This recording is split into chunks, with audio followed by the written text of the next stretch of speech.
Hello, this is Geesh, and I'm here with my friend MB to bring you a Dark Magician deck profile. Right, okay, let's get started then. So first off, main deck, we have our 3 Dark Magician. Obviously a given, he's the basis of the deck. These are probably my 2 favourite artworks. I really like, the Magician's red lining really brings out the colour, makes him stand out. And of course, Ultimate Rare, can't go wrong with that. Yeah, so he just enables all your plays. Next we have the beautiful Apprentice Illusion Magician, a 3/0. She has a really good effect. Basically, you discard 1 card to special summon her, and then when she's special summoned, she can, or when she's normal or special summoned, she can add a Dark Magician from your deck to your hand, and also she's basically an honest for Dark Magicians, so you can send her from your hand or the field, and a Dark Spellcaster you control gains 2000 attack and defense. So, pretty good card. Next we have 3 Magician's Rod, filthy common I know. When he's normal summoned, you get to add a spell or trap that lists Dark Magician from your deck to your hand. And also he has another effect where if you activate a spell or trap during your opponent's turn, while this card is in your graveyard, you contribute a spellcaster and then add this back to your hand, so it's got some good recursion there. Next up we have 2 Magician of Dark Illusion. I find 3 too much and kind of 1 too little, so 2 is the perfect ratio here. It's got a myriad of effects. So the first one is he becomes Dark Magician while he's on the field. So when he's summoned, he'll trigger a Dark Magical Circle. He can be summoned back. You can use Dark Magic Attack. When he's on the field, and also during your opponent's turn, if you activate a spell or trap or card effect, except during the damage step, you can special summon this card from your hand. And also, if you activate a spell or trap while it's face up on the field, except during the damage step, you can target a Dark Magician in your graveyard and special summon it. So he just kind of extends things. Usually you're only going to be summoning him off Magician Evolution. Next we have our Spellbook Engine. First off, our 2 Blue Boy Spellbook Magician of Prophecy. Pretty simple. When he's normal summoned, you can it's mandatory, you add a spellbook card from your deck to your hand. So I'll kind of get into the Spellbook Engine later once we get to the spells. Next we have our 3 Dark Magical Circle. Whoa!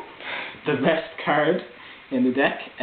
Really fantastic card. When it's activated, you look at the top 3 cards of your deck, and then you can add 1 Dark Magician or spell or trap that lists Dark Magician to your hand, and then you just place the remaining cards in any order you like, which is really good. So you can use that in combination with the Spellbook Engine to draw those cards that you didn't get to add. And also, when a Dark Magician is normal or special summoned to your side of the field, you get to just banish any card your opponent controls. So really good once you start spamming out the Dark Magicians. Next we have the Eye of Timaeus.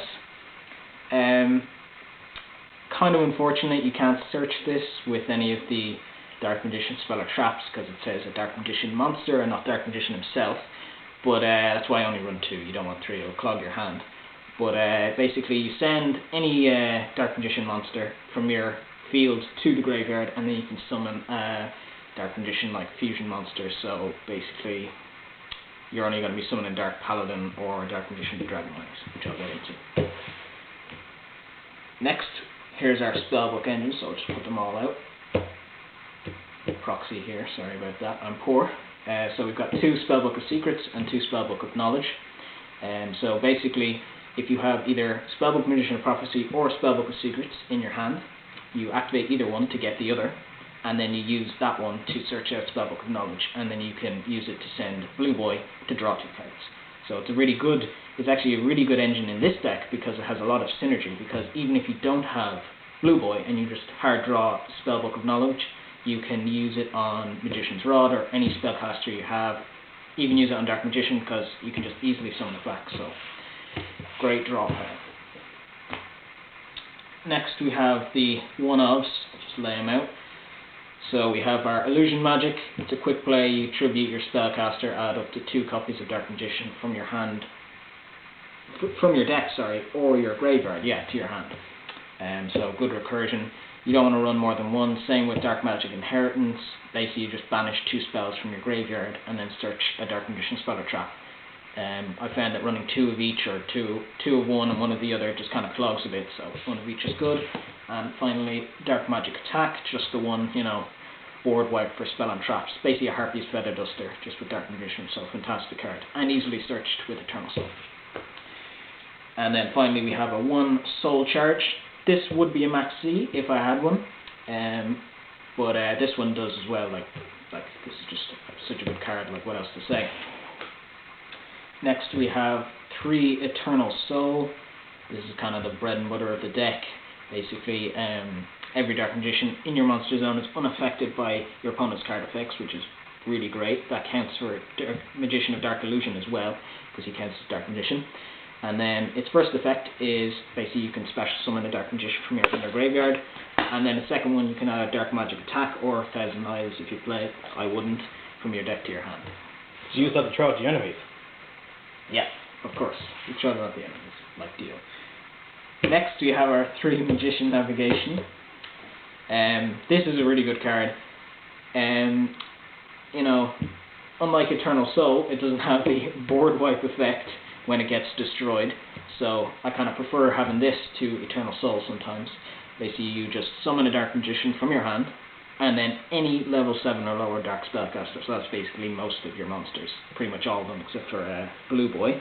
And also, except the turn this card was sent to the graveyard, if it's in the graveyard, sorry, and if you control Dark Magician, you can banish this from your graveyard and then just negate any face-up spell and trap that your opponent controls. So anything they play, something like Spiral Resort, Raigeki, Dark Hole, some really problem spell that could give you a hard time, you can just negate it for that turn. So great card. And now we have 3 Heavy Storm Duster. This can be Twin Twisters, it really depends on your choice, but sometimes I find you don't really want to discard everything. You kind of use up your hand as well in this deck, so a Heavy Storm Duster is a good option. Plus, if you use it during your opponent's turn, it's just free destruction of 2 spell and traps, and you don't use it during your turn, so you don't lose your battle phase, so great card. And then we have the Solemn Suite, so 2 strikes and a warning. Yeah, just basic monster summon and effect negation, not much else to say. And finally, we just have a Quaking and a Drowning Mirror Force. You could take these out, you could put in maybe Ash Blossom or more hand traps, different hand traps, or maybe some other stuff you want to change up the ratios, but these are just some good, just sort of blanket protection for when your opponent attacks. So that is the main deck. Onto the extra deck now. We have our boss monster, 2 Dark Magician the Dragon Knight. This guy basically fixes pretty much all the problems the deck had.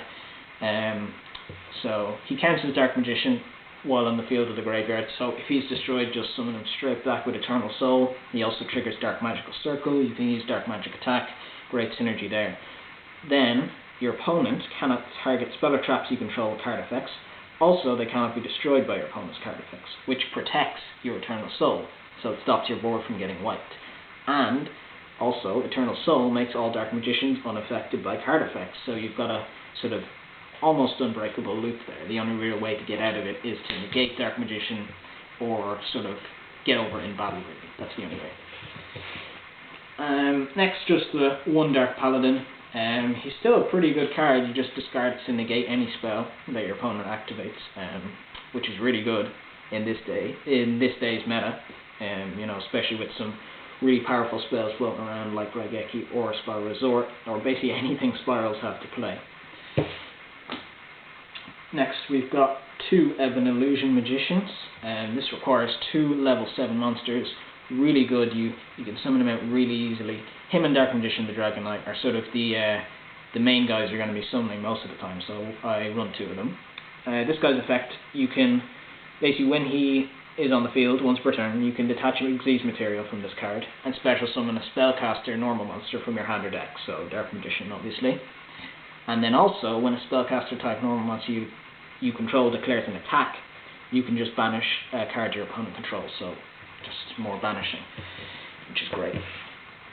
Next we have the one Ebon High Magician. He requires 2 level 7 spellcaster type monsters, and while he has Xyz material, you can basically activate a quick play spell or a trap card from your hand during your opponent's turn by detaching an Xyz material from at activation. So he's pretty good. Also, when he's sent to the graveyard by an opponent's card effect, you can special summon a dark spellcaster from your hand or deck and then destroy a card in the field.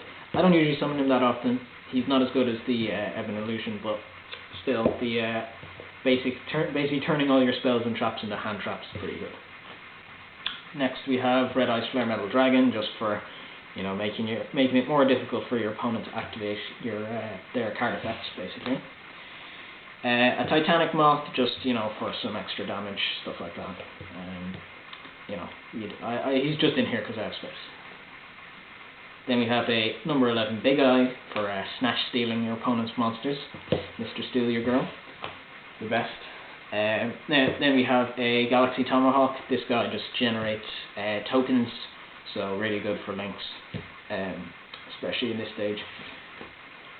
Then we have a Nordo the Moral Leader. So he requires 2 level 6 spellcaster type monsters, and also basically his effect you don't really use, but during either player's turn, when they activate a spell or trap card, you can just detach one and negate it.